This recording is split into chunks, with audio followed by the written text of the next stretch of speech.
तेज सामने आपंकर प्रिय धारावाहिक सीरियल सिंदूर खेल एपिसोड आपण मैंने देखा पाइबे जबरदस्त सिंह सांग मैंने आपण मैंने देखा पाइबे जे आज जो पूरा परिवार लोक हॉस्पिटल जाइथिबे आउ सेतबेले आद्या सौभाग्य को देखापी पाखक जाइथिबे हठात आद्या कांदी कांदी बाहर आसती आउ कहती डाक्टर डाक्टर बोली चित्कार करुथिबे आउ सेतबेले दिव्या बाहर बसीथिबे आउ आद्या को एमिति अवस्था देखी दिव्या हठात ठिया होई कहिबे भाउज कौन होइची हठात अंश आद्यार कांद शुणी दौड़िकी आसबे आउ कहिबे आद्या कौन होइची एबे आद्या कांदी कांदी कहिबे सौभाग्य तापर अंश पूरा डरी जाई जोर रे कहिबे आद्या कौन होइची सौभाग्यर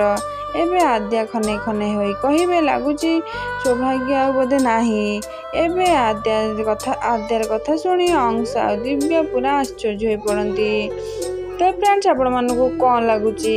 आज कौन सौभाग्य मरण मोर फेरिक आसो जदि हाँ कमेंट बोली लिखुँ आज वीडियो भल लगे लाइक शेयर सब्सक्राइब।